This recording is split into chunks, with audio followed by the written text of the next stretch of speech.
Materi selanjutnya yaitu product life cycle. Saya nggak tahu apakah kalian sudah pernah mendengar ini. Mungkin sudah, mungkin juga belum, tapi kita akan review kembali. Nah, product life cycle itu seperti ini gambarnya. Jadi ada suatu produk itu memiliki masa di mana dia ada di bagian introduction, dia baru dikenalkan. Terus dia juga sudah mulai bertumbuh, growth. Ada yang dia udah mature banget, udah dewasa, sama yang dia udah mulai decline, udah mulai menurun performanya. Jadi tuh produk nggak akan selalu ada di atas terus, dan nggak akan selalu ada di bawah terus. Dan produk pas baru keluar juga nggak langsung di atas kan. Jadi seperti itu. Jadi dia ada masa-masa hidupnya sama kayak kita, misalnya dari bayi, udah mulai remaja, udah dewasa, terus udah jadi udah tua, kayak gitu ya. Jadi itu life cycle-nya suatu produk. Ada introduction, growth, maturity, sama decline. Jadi ini adalah masa, kalau introduction masa ketika produk itu di launch, product is launch. Jadi salesnya itu grow slowly, karena kan orang baru kenal, dia baru keluar, jadi ya masih slow lah. Usually no profit. Terus bagian growth.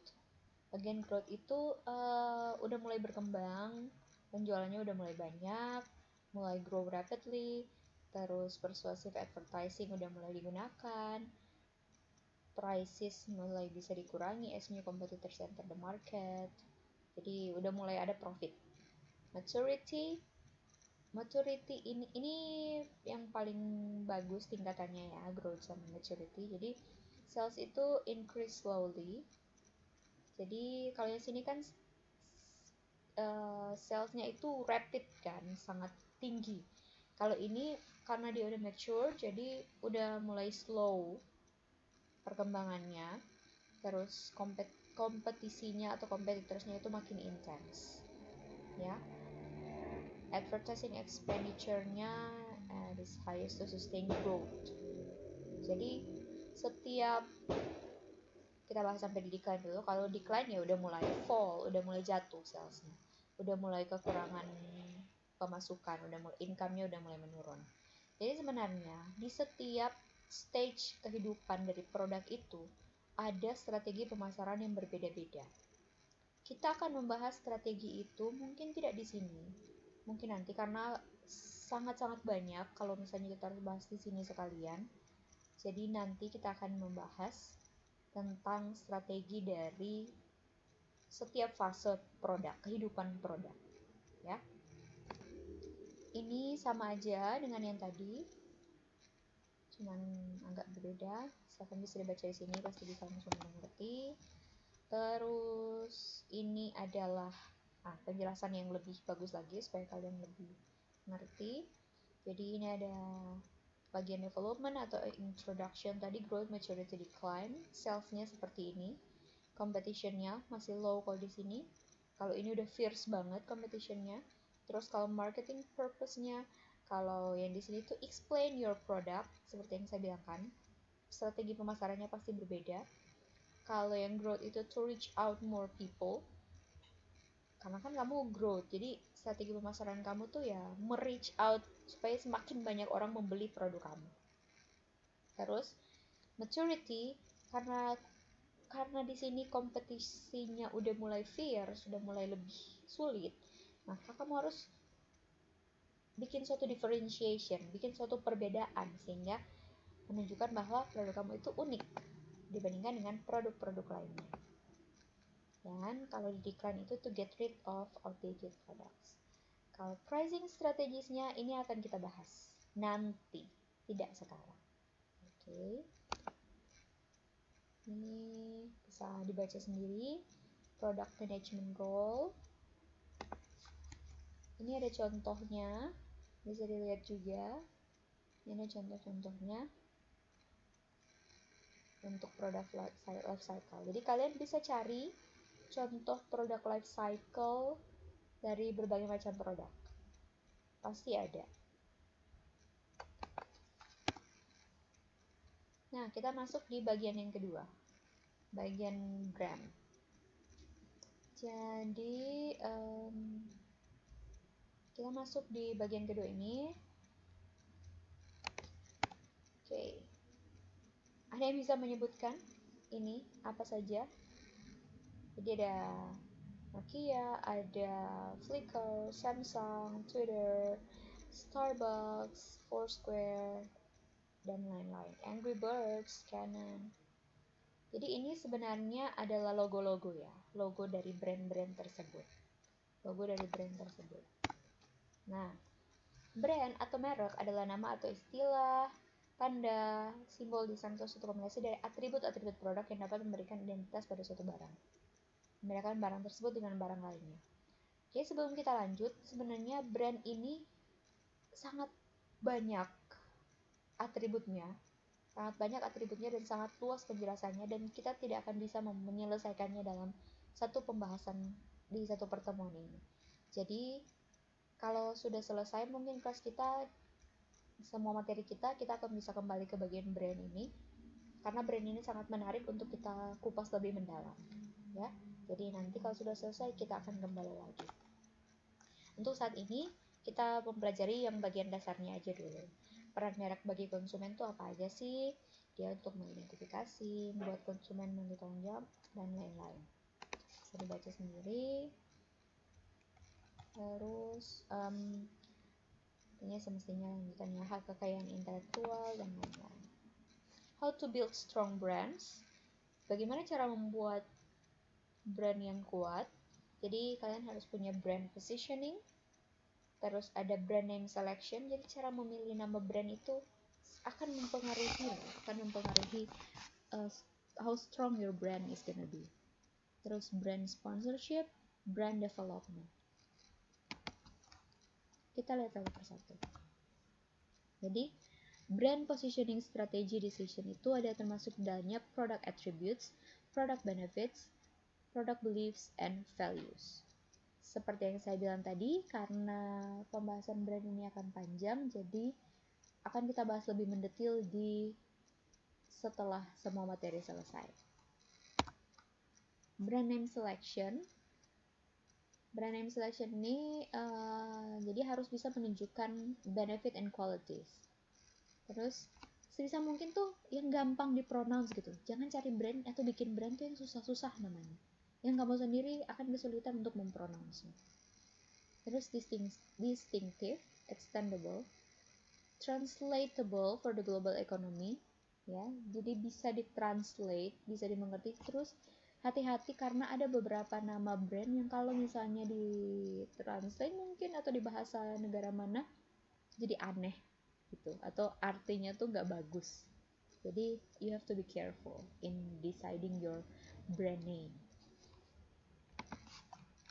Nah, ada berbagai perspektif untuk nama brand. Jadi bisa pakai nama orang, people's name, terus berdasarkan geographic, terus invented scientific name, terus status, terus ada juga good association, artificial descriptive, sama alphanumeric.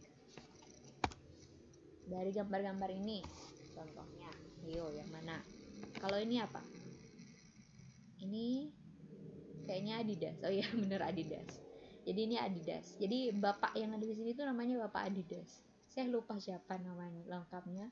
Kalian bisa cari sendiri. Kalau ini apa? Kalau ini apa? Ini alphanumeric. Kalau misalnya ini Jogja sama Jakarta Post, itu geographic brand name. Coba tebak yang lain tuh dia berdasarkan apa? Namanya. Nama mereka tuh berdasarkan apa? Status, good association name, dan lain-lain. Ya. Terus di sini ada juga brand sponsorship. Brand sponsorship ada co-brand. Co-brand, ada yang bisa lihat di sini ada apa saja? Trans 7, Trans TV, Transmedia, ya seperti itu. License brand, terus ada private brand, Alfamart, Giant, Indomaret, Carrefour. Kalian pasti pernah melihat ada gula Giant kan? Ada juga gula Superindo mungkin. atau tisu Superindo, tisu 123 atau apa itu saya lupa namanya. Jadi itu private brand. Terus ada manufacturer brand. Manufacturers brand itu ada PT Indofood, PT Sinar Sosro, PT Tirta Investama. Mereka itu manufacture. Jadi Indofood, kecap Indofood lah, sambal Indofood. Indofood itu adalah manufacturer brandnya. Manufacturer brand. Oke. Mungkin kita akan bisa bahas lebih lanjut lagi di nanti untuk masalah brand.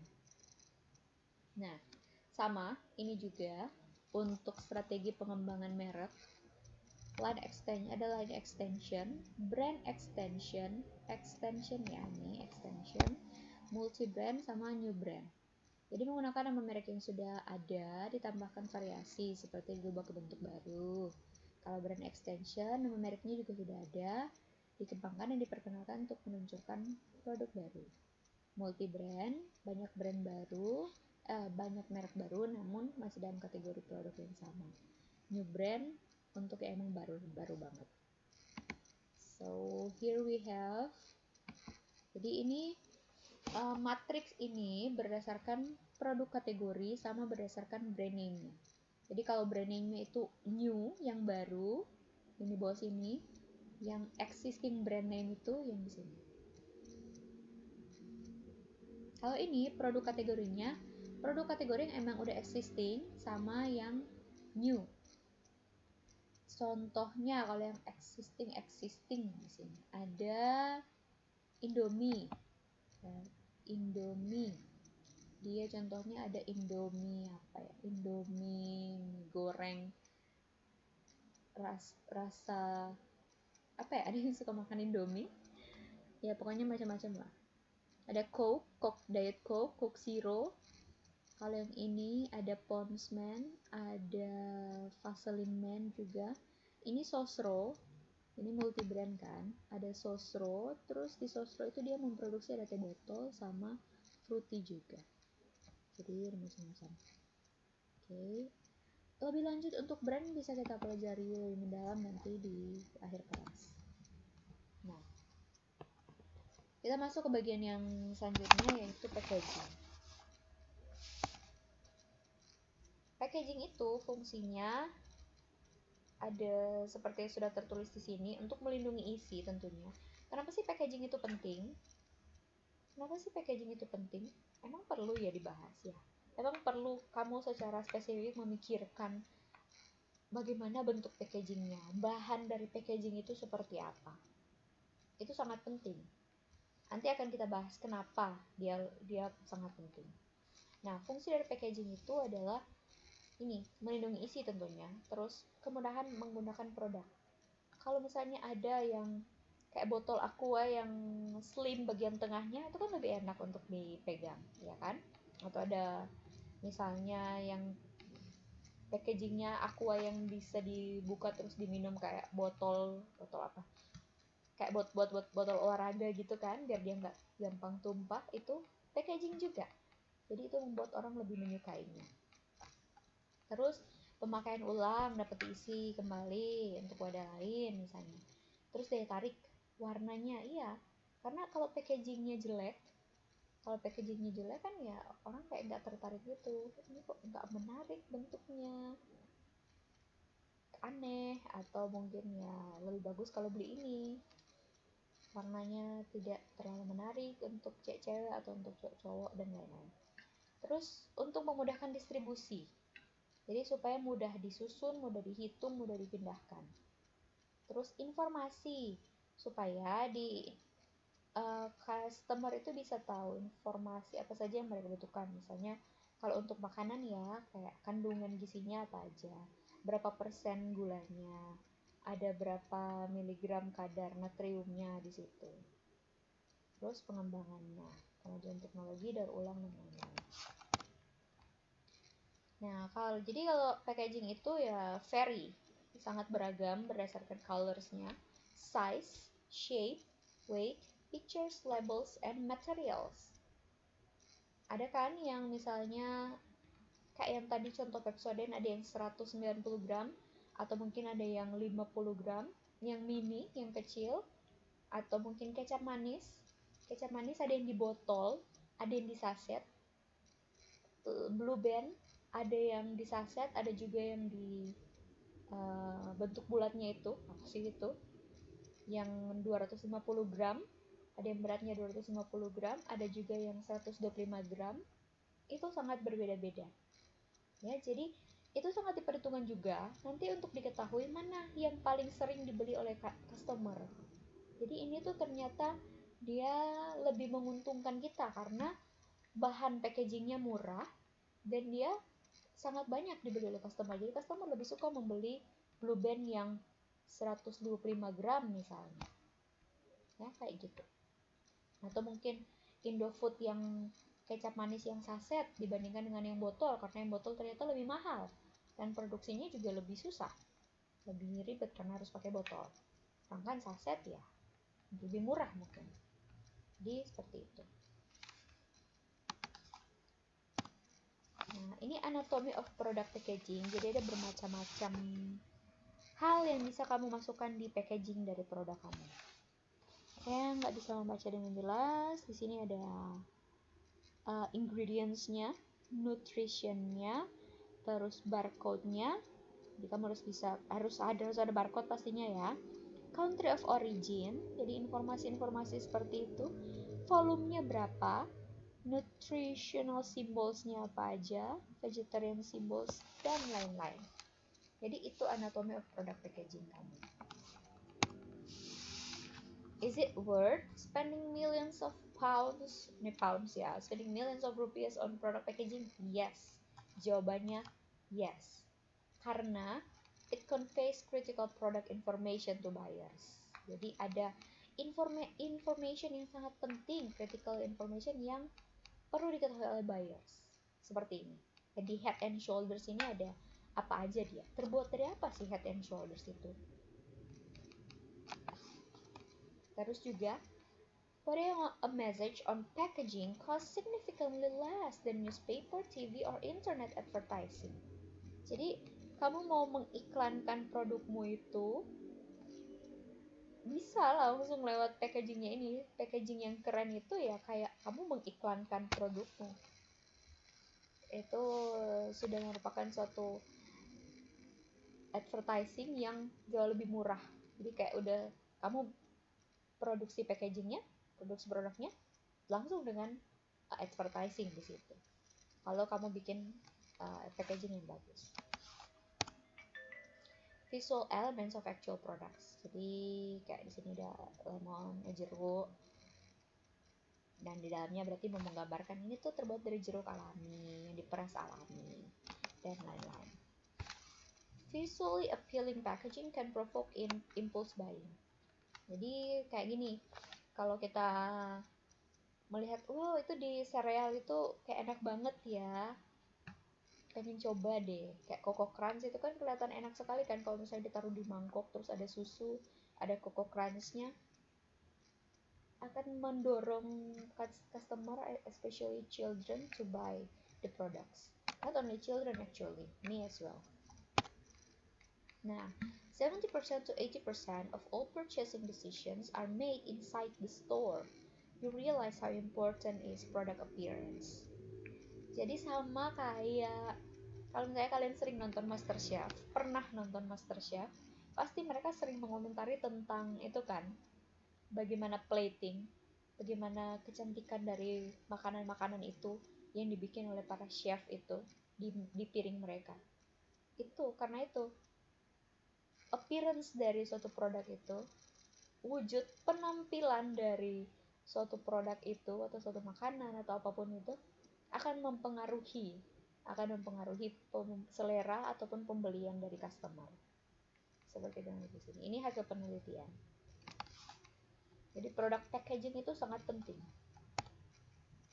Nah, packaging also gives personality to classic Coke, identifies its maker, Coca-Cola. Packaging sederhana, tapi menaruh Coca-Cola di sini langsung bisa identify. And also it could serve as a sales promotional tool. Jadi ini di bundle gini, dijual sekalian. Jadi bisa dikasih, ini beli 3 dapat 3 atau 6 gitu.